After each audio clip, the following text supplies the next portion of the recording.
an Unspoiled Network podcast.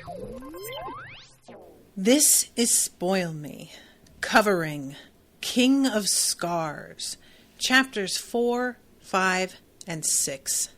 Nikolai, Nina, Nikolai.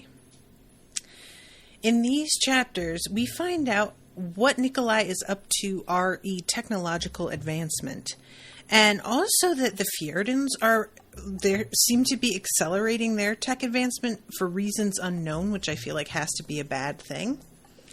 And we also get to see Nina continuing her investigation of this mysterious town with the Sour River, and I am not excited about any of this. Welcome to Spoil Me.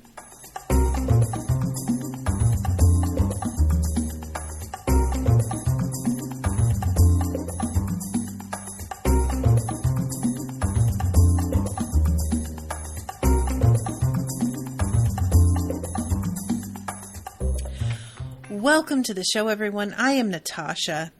Thank you very much to Joanna for commissioning this episode. What's up, Joanna? So these chapters, I'm so happy to be back in this universe in the POVs of people that I like reading about, guys. I cannot emphasize enough what a difference this makes.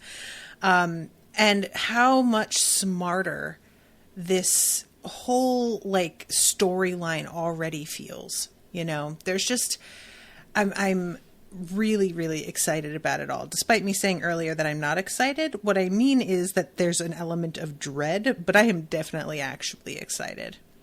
So, when we start with chapter 4 with Nikolai, he mentions how he has to make a stop at Count Kirigin's. And Count Kirigin, as it turns out, is somebody that is working for Nikolai, but giving the impression of just being an eccentric, scandalous, borderline scandalous nobody, so that he can get away with doing a lot of shit that simply looks wild, where otherwise it might look suspicious. And this is all very fun. I really like this, and I have to assume that this is the sort of thing that this actually happens in life. You know, I'm sure that there are people out there that we're just like, oh, he's just a bit of a weirdo, you know, and then you find out that actually they were involved in some pretty intense shit.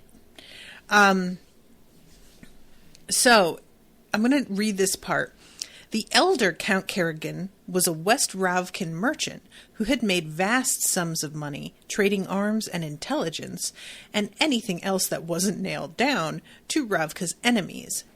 But his son had served with Nikolai in Halmhend, and in exchange for getting to keep his considerable fortune, as well as avoiding the disgrace of being stripped of his title and seeing his father thrown in jail forever for treason, the younger Kirigin had pledged both money and fealty to the crown, a more than reasonable bargain. Nikolai's demands had been unorthodox. Kirigin was already a bit of a rake. Now he was to live decadently, spend wildly, and maintain a reputation as a notorious libertine and social climber. The young count had taken to the role with zeal, staging elaborate parties renowned for their debauchery, and doing his best to buy his way into the homes of Ravkan nobles who possessed more illustrious titles and older if less plentiful fortunes. He dressed absurdly, drank excessively, and dithered about with such stupid good cheer that his name had become synonymous with both wealth and buffoonery. Oh, the Gritsky's son is a terror and unlikely to make much of himself, but at least he's not a Kirigin. So, I love this. I really wonder about Kirigin and whether or not anybody's going to find out about him. It sounds like he's believed to be very loyal. I have to imagine that after coming so close to completely ruining himself, or not even ruining himself, his father was going to ruin the family name, that he takes this pretty seriously, because you don't get another chance like that, you know? So I'm hopeful that this is genuine, because I really don't like to get attached to a flamboyant, exciting character and then find out that they're double-crossing everybody, and that does happen from time to time. So that was why, when Kirigin bought a vast swathe of land just east of Osalta, no one blinked. Of course Kirigin wants to be close to the capital, they whispered in sitting rooms and salons, trying to curry favor with the king and the old families, no doubt. But what man of sense and breeding would ever let his daughter near that upstart? So, what has been done here is that they are building a secret laboratory, and all of this stuff is being put down to his eccentricities. They are framing these underground laboratories as wine cellars. Let's see. A wine cellar said to stretch for a mile underground, which actually, it turns out, 5 miles. A vast lake that required Grisha tide makers to fill it and took days to cross by boat. Hot air ballooning, and meadows where he launched excursions, frequently plagued by fog. And all of this is just, to their minds, an excess. You know, this is just a dude who has nothing better to do, wasting his money in ways that are so, like, they aren't so completely outside of the imagination of somebody with a wild fortune, you know, changing total landscapes and building lakes and stuff. This is the kind of thing that extremely rich people would do. So it doesn't feel completely out of the question. But I just really like this whole idea. And it's a bunker for 5 miles that is devoted to weapons development. The lake was used for prototypes of undersea craft and Nikolai's new naval warfare ventures, which I had said last time when I came across the description of these, basically what are amount to submarines. I was like, did we know about these? And they are brand new and still being perfected. And the fact that the news has gotten out is not good, as we see later on when he finally has the meeting with everybody. The ballooning meadow was in fact an airfield. The elaborate gardens hid 2 long, straight runways for testing experimental aircraft, and the frequent fireworks Kirigin staged disguised the sound of rifle fire and shelling. So yeah, this is really, really fun, and again, a testament to Nikolai's ingenuity. I loved Nikolai when he showed up in the original trilogy that I just got done reading. He was like the one character I found truly engaging. And I maintain, like, she really struck gold when she wrote him. And he's a character that I relate to a lot in that he uses joking around and witticisms as a way to build walls around him, as he says to himself later, which highly relatable.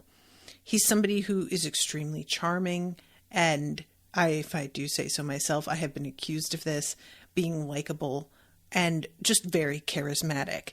And yet there is a side to this of never really being comfortable with like vulnerability and never wanting to show how concerned you are about your own situation or other people.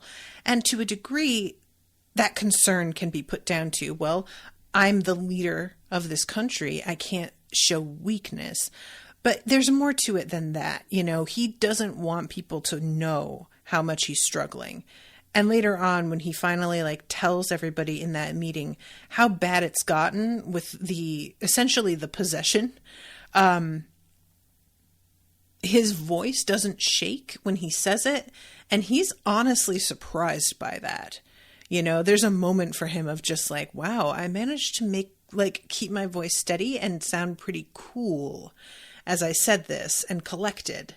And I expected to kind of lose it. And it hit too many like of my buttons. That is also a thing that speak and I'm worried about how it's going to come out, and I'll find myself be much colder than I thought I could manage, which sometimes, that's what you want and you need. And then there are times where you're trying so much to not let yourself completely fall apart that you unintentionally come across as totally unfeeling, which is not what you want either.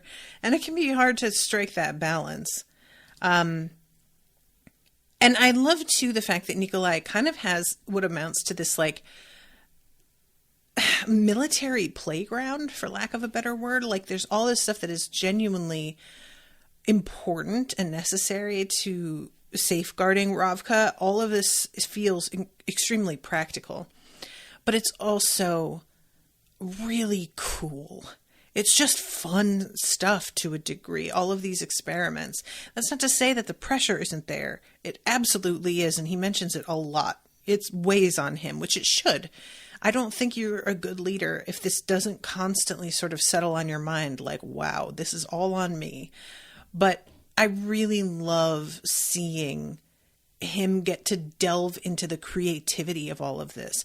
He doesn't have the knowledge of engineering and whatnot, but he has the scope.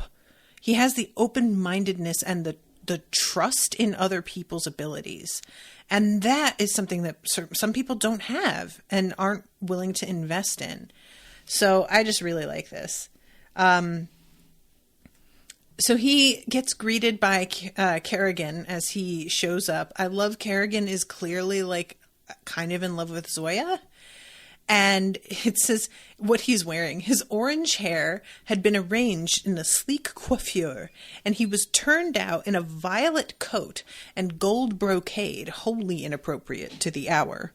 Beside Tolia, dressed in stolid olive drab and mounted on his towering stock horse, Kirigin looked like the actor in the wrong play.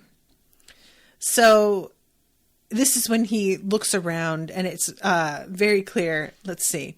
Oh, yeah. We must have sport to keep us warm this winter, and if not, the 300 bottles of Kirch brandy I've laid my hands on should do the trick. And even that Nikolai is good God. And he knows that this is part of the act, but there are times where he's sort of does he really kind of inhabit this role a bit too, sincerely? He peered down the drive, the hope clear on his face. Zoya has gone directly to the capital. Kirigin cleared his throat. It's of no matter to me. I just wondered if I should have that cordial she likes waiting. Is Commander Nazyalensky well? I kind of love that he called her that instead of Zoya. There was something about that. It's both an attempt to distance himself and not be too familiar and try and maintain this air of professionalism that it's too late for that. But also there's a sense of respect to it, of him being I haven't forgotten who the fuck she is either. Pretty as a picture and brimming with spite. She is lovely, isn't she? Kirigin said dreamily. I'll leave you to it then. And if you would, send her my regards. And Tolia says she'd have you for breakfast, to which he's and? That doesn't sound like a bad way to die. Nikolai says, Kirigin, you're a good guy. Find yourself a nice girl. And Kirigin says, I just can't help but feel that Commander Nazyalensky's icy demeanor masks a tender spirit. Tolia snorted. She'll pulp your heart and drink it. Kirigin looked aghast, but Nikolai suspected Tolia was right. He'd come to recognize the bizarre phenomenon of Zoya's beauty, the way men loved to create stories about it.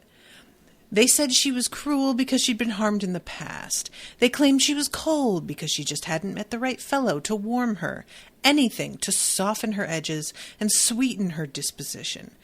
And what was the fun in that? Zoya's company was like strong drink, bracing, and best to abstain if you couldn't handle the kick. Listen, if that isn't a whole sermon, I swear to God, I loved that so much. This reminds me of something that I saw a few days ago, or longer probably, but somebody just tweeted, "If I'm too much, go find less." And that is the entire energy of Zoya. She is what she is. And she's not trying to hide hidden tender depths. That is her. And it's not that she is unfeeling, but she just doesn't handle it the way that some people would want her to. And she does not give a fuck what you want. And that's just not happening because you asked for it. Like, yeah. Commander Nazdielinski's icy exterior masks an even icier interior. But I will most certainly let her know you wish her health. This whole moment, that sounds like a thing that would absolutely happen. A woman that is as beautiful as her, but also carries the attitude that she does. Men telling themselves all kinds of things to sort of make her less intimidating somehow. That sounds exactly like what would happen. And what I find sort of funny too is like, how many men out there, this is something that I have seen shared multiple places, is like guys will talk about the kind of woman they're looking for. And they will describe somebody who is very self-possessed, who is oftentimes like career-oriented or goal-oriented and genuinely pursuing better, higher things. Perhaps education, perhaps, promotions or a business. And yet, a lot of those men carry a full expectation that when they find that woman, once she inevitably becomes their wife, she will give all of that up. They want a woman that they can conquer. It's not about, I want a full person who has all of these qualities. It's more like, I want somebody who is willing to give up all of their desires for me. That's really the subtext there. It's not about her. It's what she's willing to sacrifice for you. And this carries a little bit of that same vibe for me. It's not entirely the same, but it's a similar energy, So anyway, let's see. He nudged his horse into a trot and Tolia followed suit. Through the windows, Nikolai heard music. He glimpsed bodies swathed in silk and jewels and saw a man wearing nothing but an admiral's hat and beating a large pot with a spoon as he ran down the hall. I swear to God, I really want to know what was going on there. Excuse me. So, the Ravkan people like their leaders with just a touch of the unseemly. They don't trust a man of too much virtue. And Tolia says, and you really trust a man of so little. And it's interesting to me because I forget how sort of upright Tolia can be, but there's nothing about this man that seems to scream no virtue to me. And that's just part of, the modern mind. But being debauched, getting into scrapes, that to me is no indicator of somebody's morality in any way. And it's so sort of old fashioned and funny to hear Tolia worrying about it, where I'm like, this doesn't mean anything though. So yeah. And then we have like a bit of reflection that Nikolai has about how he really thinks that Kirigin has a better heart than everybody is able to see. And let's hope that he's correct about this. So this is the part where they have to go down into the, quote, wine cellar. And Tolia hates this. Tolia's still carrying some trauma after having been almost like buried alive in some cave-ins. Because remember that whole thing with Alina. And Nikolai gives Tolia the chance to stay above and not do this. And Tolia is like, I have to face it. I got to. Like, if I don't confront this, it's just going to get worse. And I mean, that is a type of therapy. Exposure therapy is a real technique. It's not exactly in a controlled environment here, but nevertheless. And Nikolai is of the opinion that he doesn't see much improvement in Tolia, regardless of his assertions of what this is doing for him. And then he sort of wonders about whether he would be able to face the Darkling, you know, if he were given a chance, and he truly isn't able to answer that question. And he opens, it says, this is highlighted so many times that I find it kind of funny, because it doesn't, for me, it's like a foregone conclusion, but Kindle says it was highlighted over 1,000 times. Nikolai set to opening the Schulier combination locks he'd learned about from a certain master thief in Ketterdam, which we all know is Kaz. So they go in, and the first person that they see is David. I really want David to come up with the cording that I was talking about in order to keep him safe, Nikolai, so that he doesn't bust out in the middle of the night. Nobody has proposed this, but I'm hoping somebody will think of it. And his underwater fleet is under, like, it looks like it's behind glass. And that it's sort of like there's a tank on one side that you can see the, like, under the lake. And it just sounds really, really cool. David looked up from where he was consulting. They're testing the surface engines today, he said. And good morning to you, David. It turns out that he and Nadia both have not slept. She says she napped a little, but I think she's full of shit.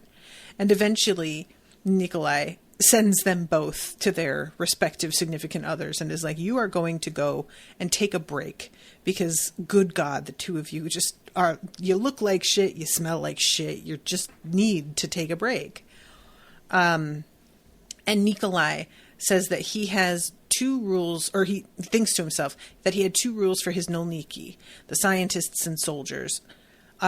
Above all else, be thieves. Take the work of enemies and turn them against them. And this is where it says the Fjerdans had made huge leaps in military technology over the last year. How, he did not know.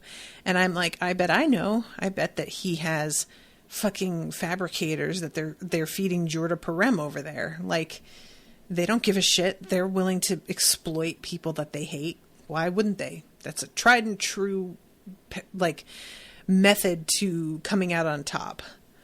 And he promises more steel for the production of more of these things. And when he promises it, Nadia completely takes him at his word and is like, of course you will. You'll manage it. And he feels a sort of twinge of guilt over that he doesn't know he deserves this complete faith in him that she clearly has. And again, I just think that's a really good sign. Like, personally, I just don't think a leader is a good leader if they don't have these kinds of doubts. You know, I feel like that has to be part of who you are, to constantly check yourself and wonder if you deserve to have this confidence, and be aware that you could be wrong about this and maybe be open to a different opinion. The whole thing is just, to me, an indicator that he's a good leader. And there's this part that I really liked. I'll find a way, as that's his conclusion after he wonders if he deserves her faith. All his life, Nikolai had believed that. His will had been enough to shape not only his fate, but his own identity. He had chosen what he wanted people to see: the obedient son, the feckless rogue, the able soldier, the confident politician. The monster threatened all of that, and they were no closer to finding a way to drive the thing out than what they had been 6 months ago. What was there to do but keep moving? Lesser animals whined and struggled when they'd been caught in a snare. The fox found a way out. And I just really carry that sort of vibe myself. This is something that I had kind of thought of myself as a pessimist until, like, probably this past year, and talking with some people who are actually pessimists and realizing how different my perspective is. And this whole, I'll find a way, and always feeling like if he'll figure it out. I have always had that at the back of my mind, even when things were really bad. And I will sometimes give in to just like, I'm not going to make it. I can't do this. But there's always a part that's like, you'll be fine. You'll get through it. You'll get out of it. You'll find a way around this. You'll find the money to manage this. You'll find a way to do that. And every time I have, I've always been okay. And I'm more okay now than I've ever been in many ways. So I think that's been borne out, but it is sometimes like in the same way that Nikolai has. I wonder, should I have this attitude? Should I feel this way? Should I be so confident that I'll figure it out? But there's really the whole, what was there to do but keep moving? That's really the energy.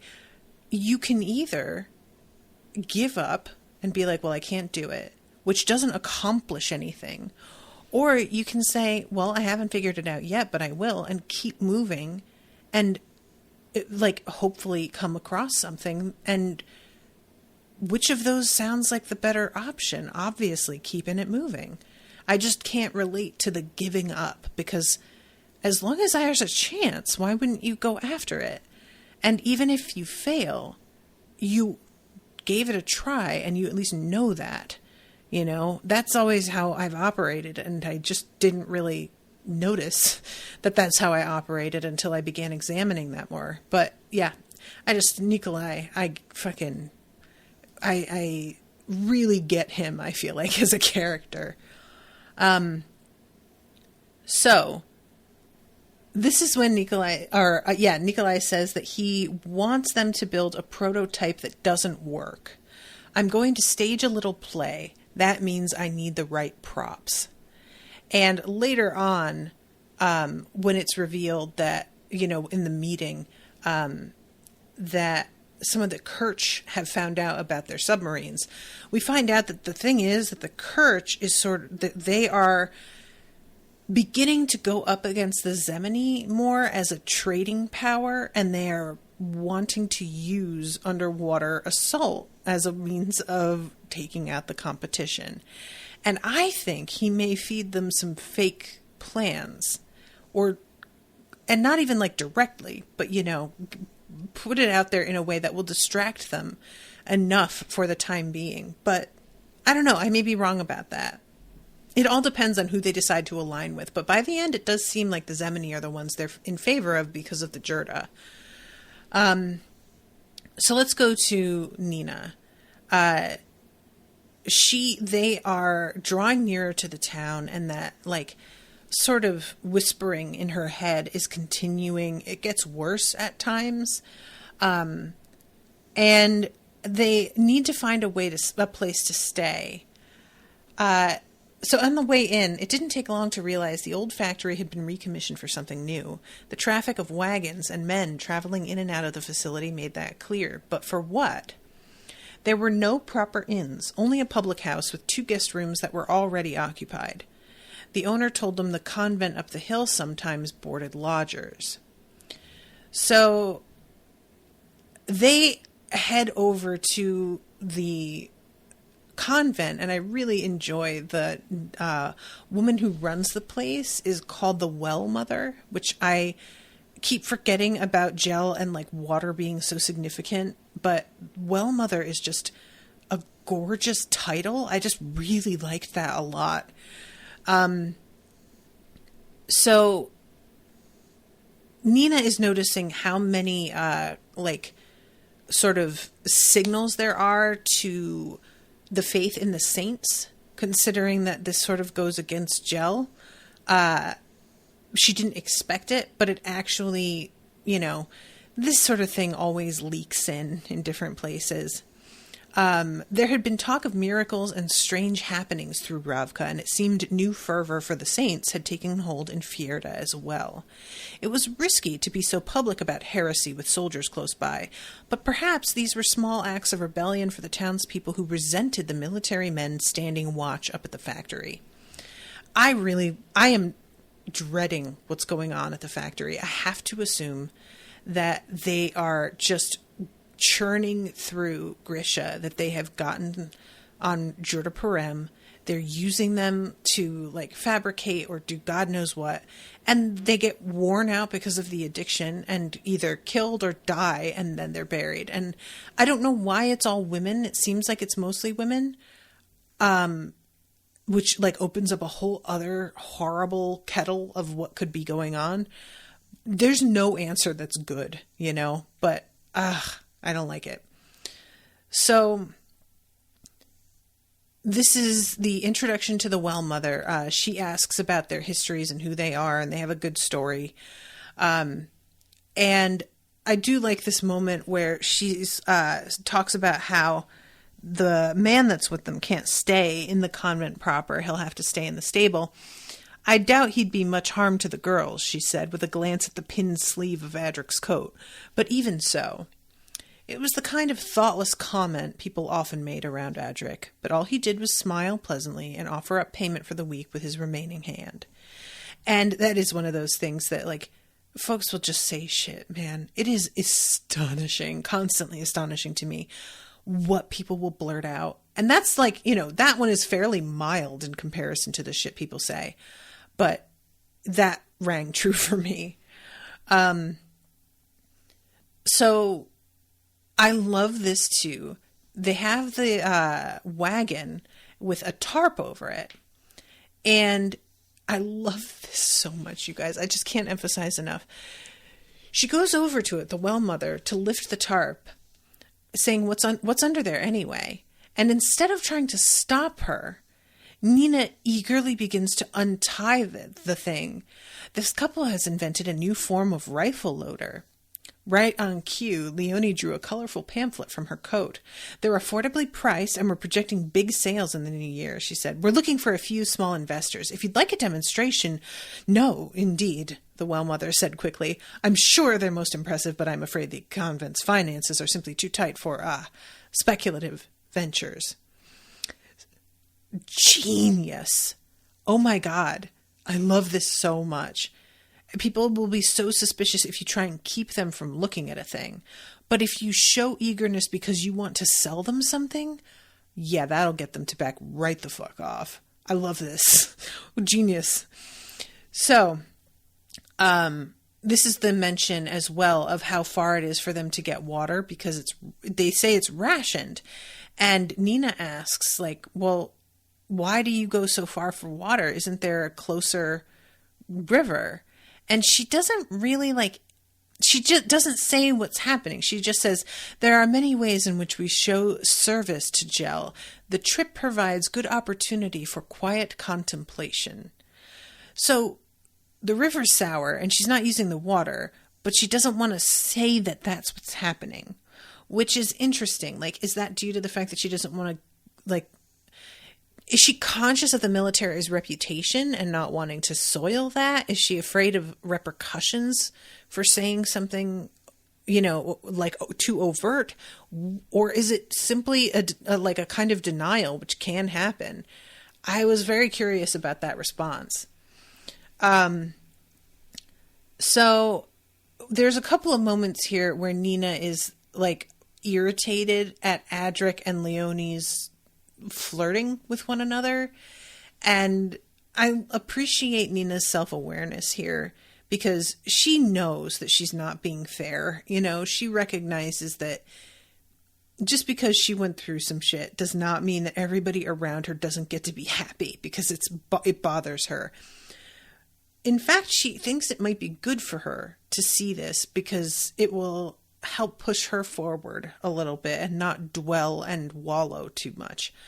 But she can't help but just be like, ugh, God, which when you have just come out of a really horrific breakup, any period of deep grief about a relationship, seeing other people being happy or watching movies that are romantic, it just can be so hard to sort of get in the spirit or wish them well in any way. So let's see. I'm trying to find the spot. What do you think is in that wagon? Asked Adric. They're watching the factory. And Leonie says it could be anything. It could even be bushels of Jurda. And Nina says it isn't. I would smell it. Small doses of ordinary Jurda had helped her to survive her ordeal with Parem, but had left her with an acute sensitivity to it. So that was interesting. And I have to assume she would have the same sensitivity to Jurda Parem as well if it were already processed. I don't know what the smell is like, if it's the same as the raw material, So Leonie says that they should go up there and draw some samples from the water. And she doesn't like have a bunch of gear with her to enable her to do this, but she thinks that she could sort of rig something where maybe she could do testing on it and begin to figure out what some of the materials and the pollution are in the water. So they begin to head up that way. I love later Nina says something about to herself, why does so much adventure involve hiking? Yeah, and she wasn't even part of the whole thing with Alina, but she would have hated that. So this is when Nina says that she thinks that maybe they could take a week here to find out what's happening. And they're worried about, first of all, there should be more trade happening in this town to make it believable that they would stay for that long. And secondly, Adric is worried about the weather because winter is coming on, and getting stuck because of a bad snowstorm could be a real problem. So a week is a little bit too long. They didn't really want that to be the plan here, and she's so insistent on it. But she doesn't want to tell them the truth about what she's experiencing and why she feels so certain something's going on. And the voice of Matthias in her head keeps telling her, tell them, Nina, tell them what's going on. And it's one of those things that, I've mentioned many times on the show that one of my biggest pet peeves in stories is when people don't communicate with each other and the whole plot sort of hinges on the fact that they don't communicate. I find that to be really lazy storytelling that makes you not sympathize with the characters because they seem too foolish to like give a shit about. But this is a thing where what she is experiencing is so undefined that I can understand not wanting to tell them because you don't even know what to say exactly because she doesn't know what's happening. And her power is so weirdly like inverted now that she knows that what she can do scares them a little bit. So wanting to talk about it with them, I mean, I can see how that's not really a natural place.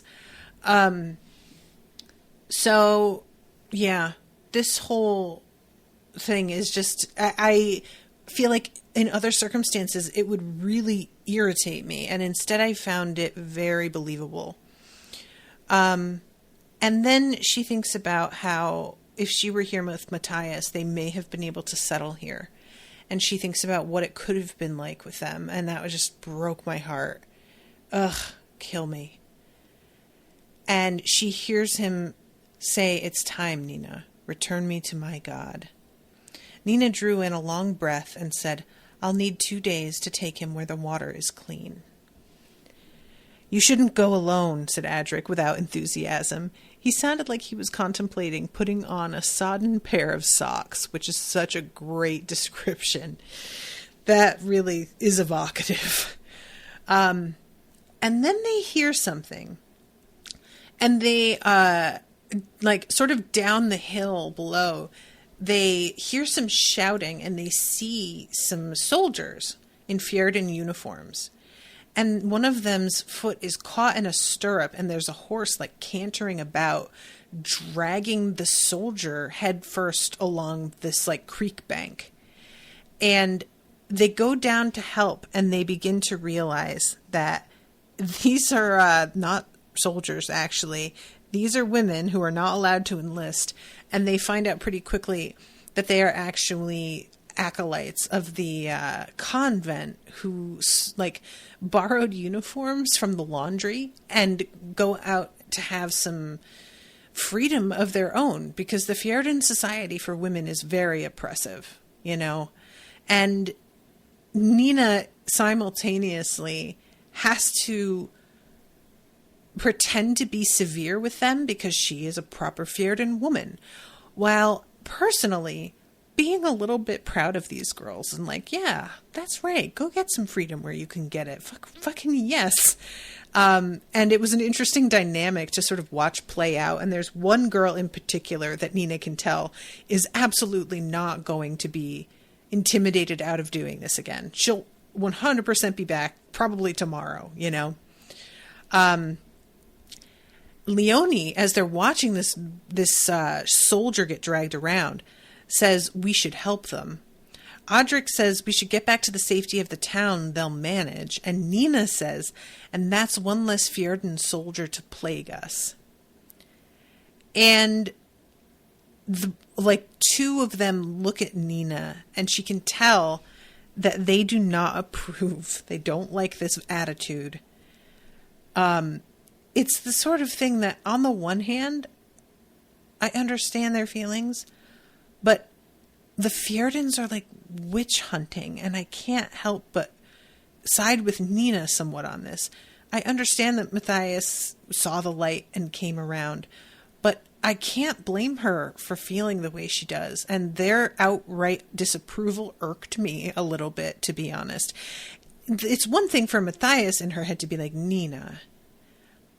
But these two, after what they've all gone through, I don't know. I was kind of like, come on, guys, you have to see what she means. Like, I don't know. Is it just that you're not supposed to say it out loud? Like, come on, that's sort of hypocritical then. Like, I don't know. I just sort of got irritated. And let's see. She didn't approve. Adric didn't approve. Hell, in her heart, Nina didn't approve either. But since Matthias had left her, been taken from her, Nina had lost the part of her that cared. What was the point of it all? You saved one life only to see another taken. The good perished. And the bad? Nina looked at the young Fjordans in their uniforms, killers in the making.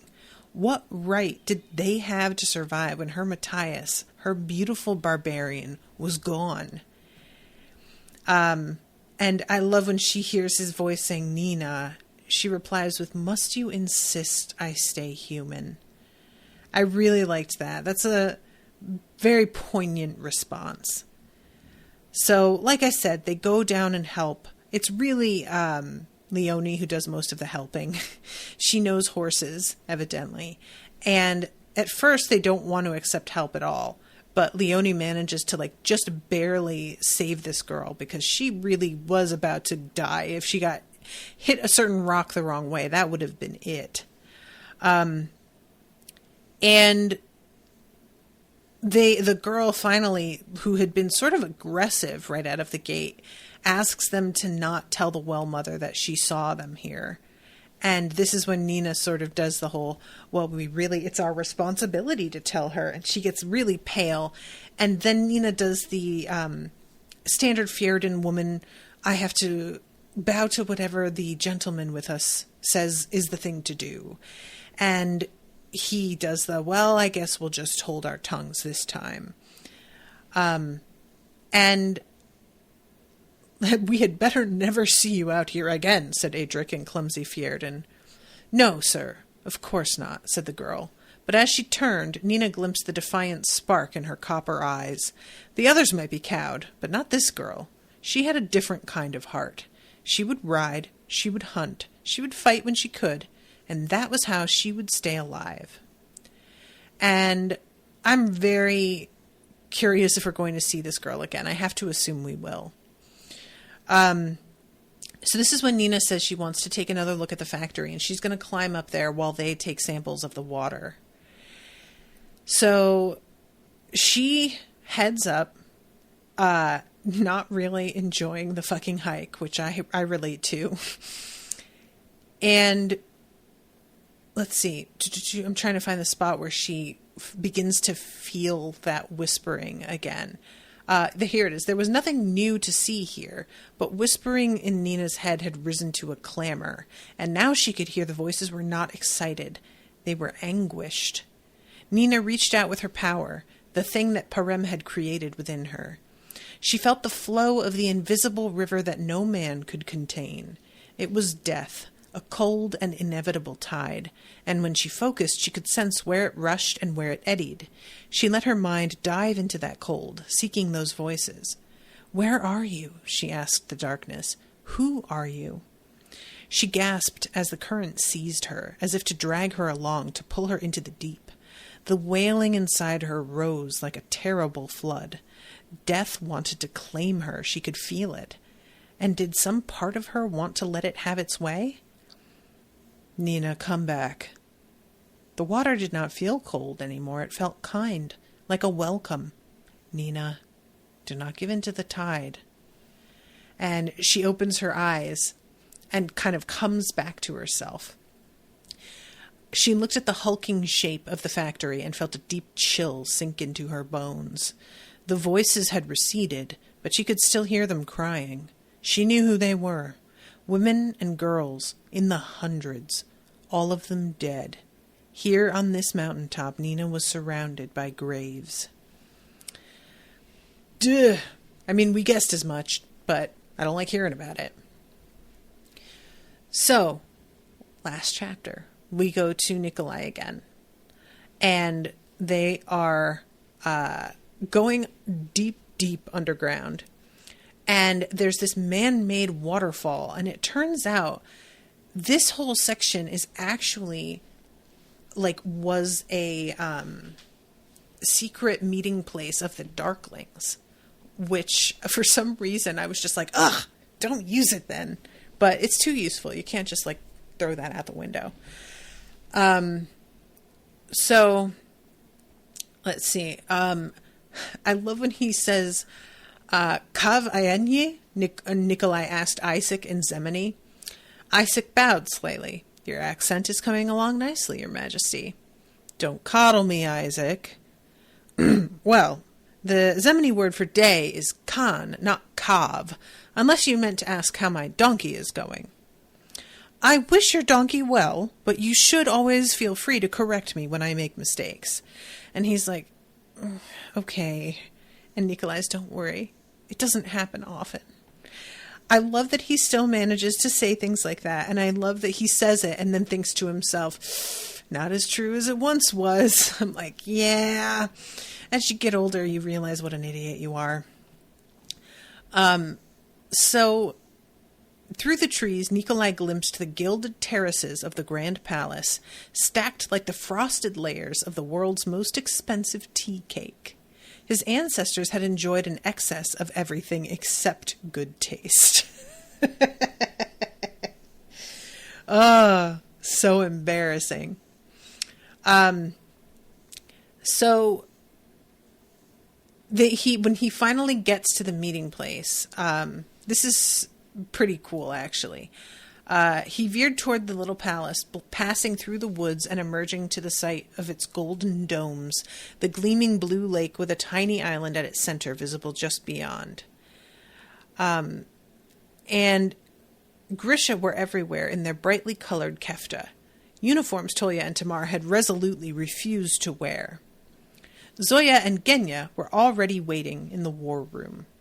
You're late, said Zoya. I'm the king, said Nikolai. That means you're early. That is the attitude to have, sir. Good for you.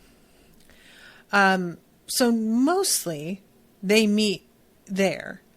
But when they needed to talk, really talk, they came here to the chambers the Darkling had built.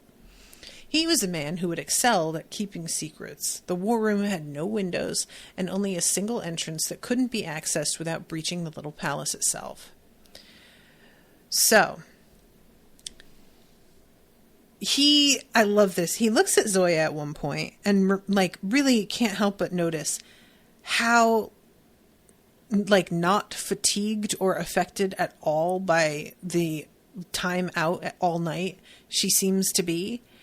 And Zoya was always a general, and her impeccable appearance was part of her armor. Nikolai glanced at his perfectly shined boots. It was a trait he respected. So, Nikolai tells them, David and Nadia are close to perfecting the weapons system on the Izmarsya. And David says, you're right, Genya. This must be very serious trouble. And she asks why, and David says, because he's starting with the good news. I really enjoy all the little contributions David makes to the conversation. He's so understated and yet very funny in this unintentional way most of the time. He's enjoyable. I really do like him a lot.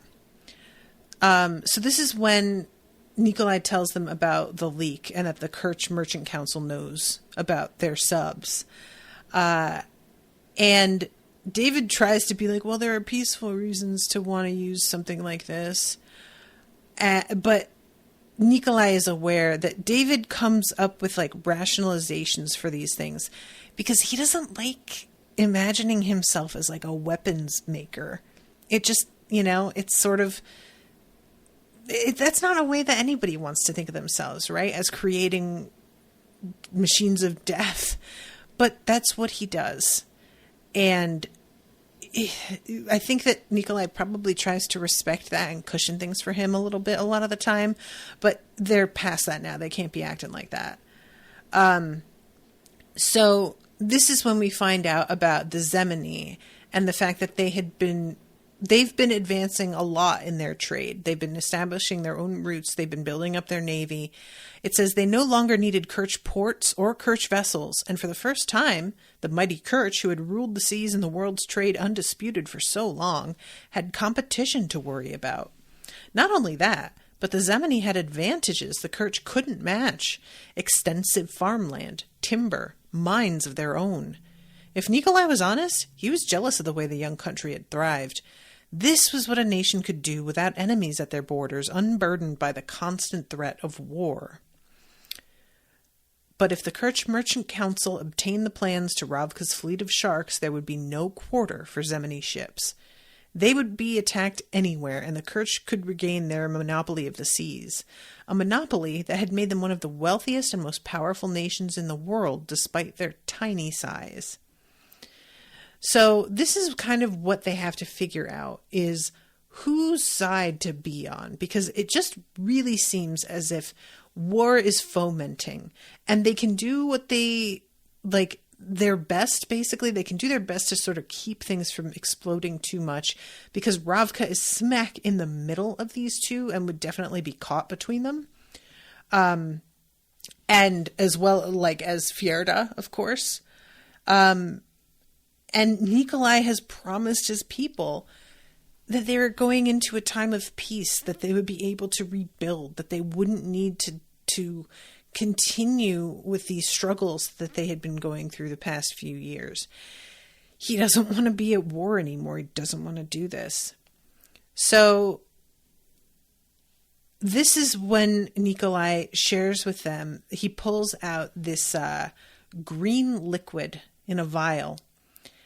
And he says, because of the information we gleaned from Kueyul Bo, our alchemy, I think is that how you say it, with our alchemy, are close to perfecting an antidote to Parem.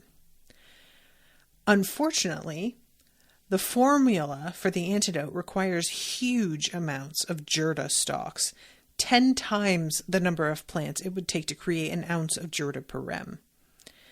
And this is when Zoya's like, oh, and that only grows in Novia Zem. And Tamar is like, well, we need an antidote. Like, that absolutely has to happen. Otherwise, they're going to be able to just enslave Grisha.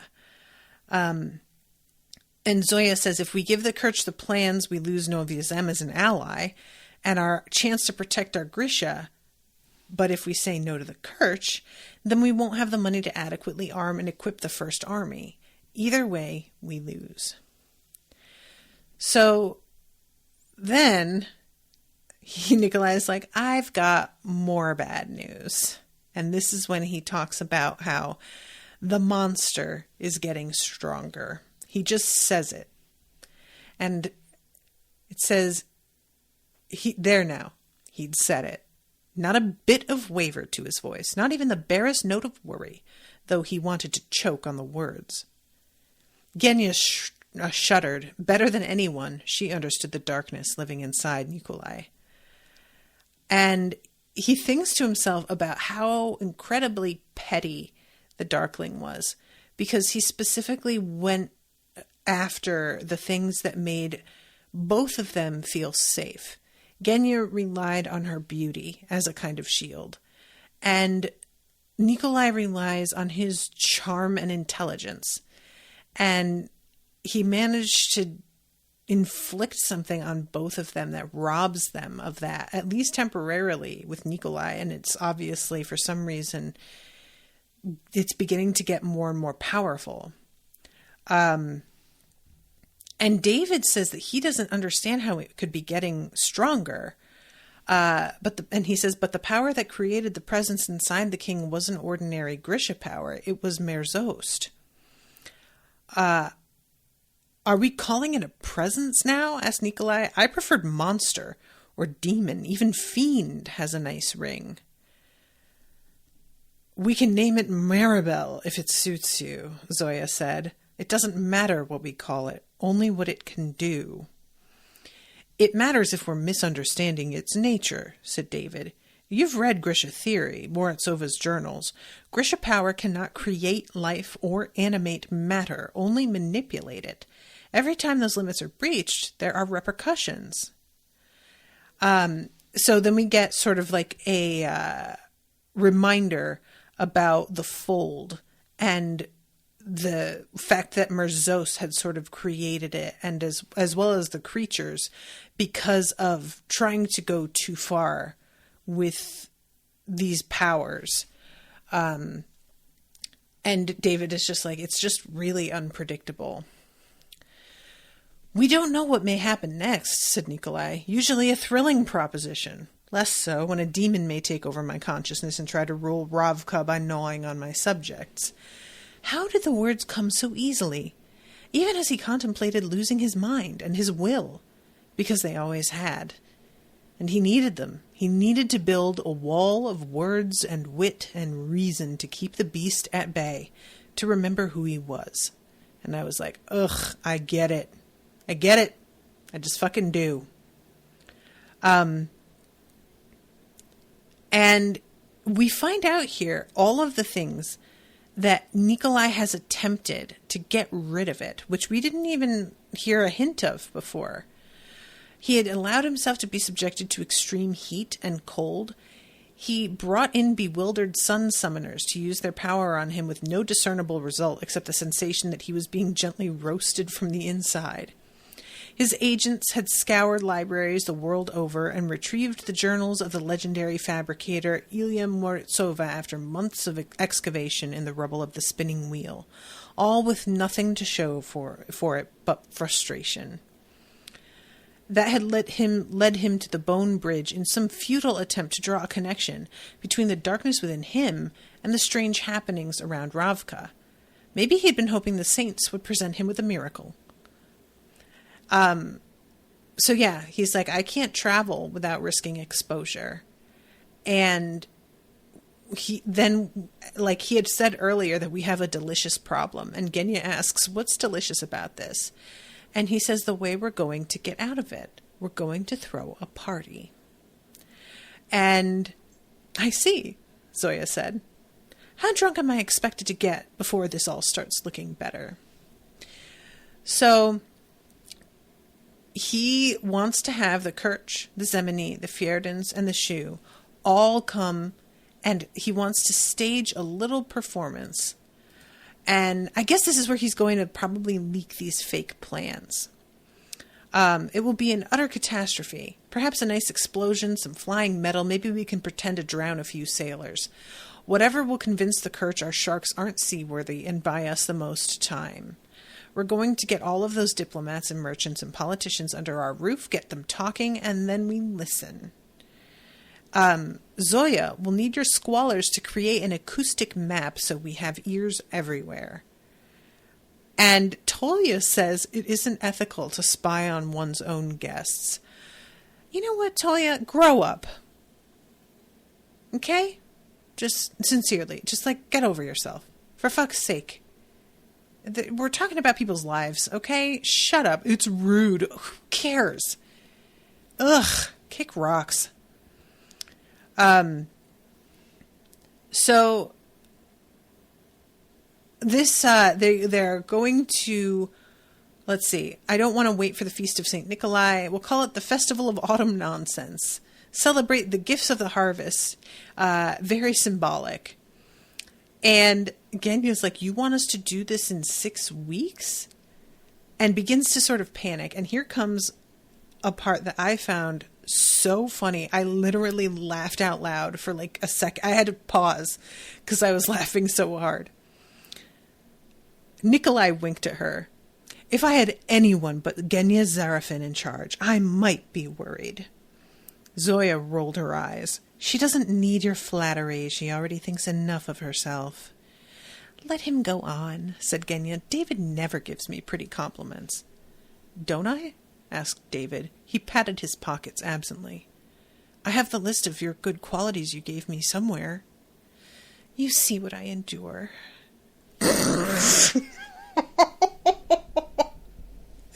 I have the list of your good qualities you gave me. Oh my God, that fucking got me so bad. Oh God, I loved that so much. That was so good. And I love when he says something about how Zoya is immune to compliments, and she says, then I suggest gifts of jewels and cash. Amen, girl. Good for you.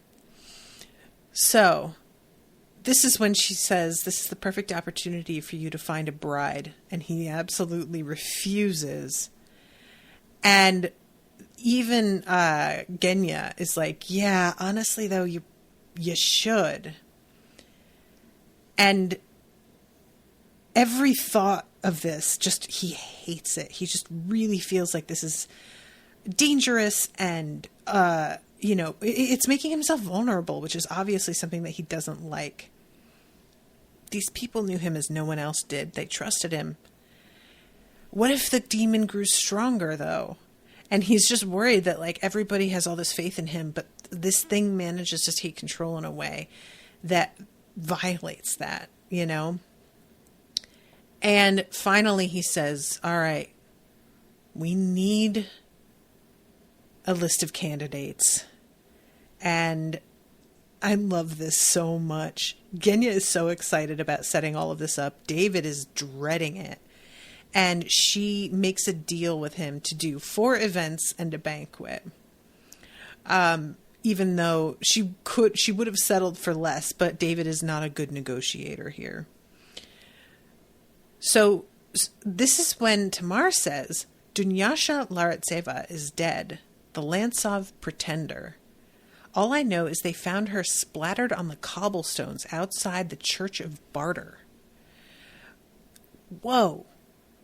Like, does that mean that they got like shoved off? I don't know what to make of that. And I do like the fact that Nikolai has the presence of mind to realize I am actually maybe not even as not as valid a king as some of these, quote, pretenders are, which is something that I don't think he really wants to consider. So the next section, like, it's the same chapter, but it's the next section. I'm out of time here, actually. I'm wondering if I should wait and cover. There's enough of this left.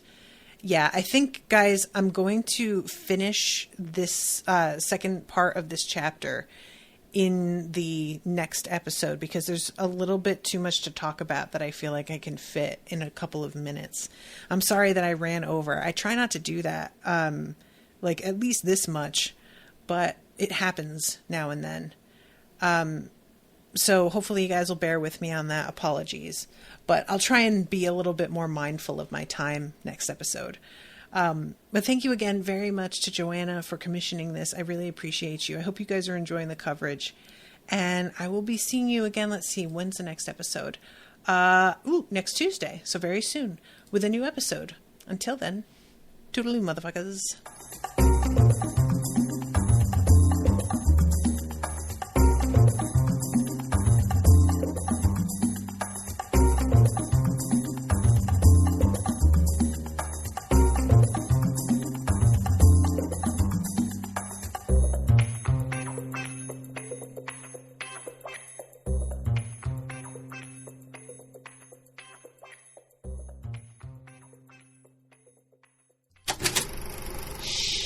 That was an Unspoiled Network podcast.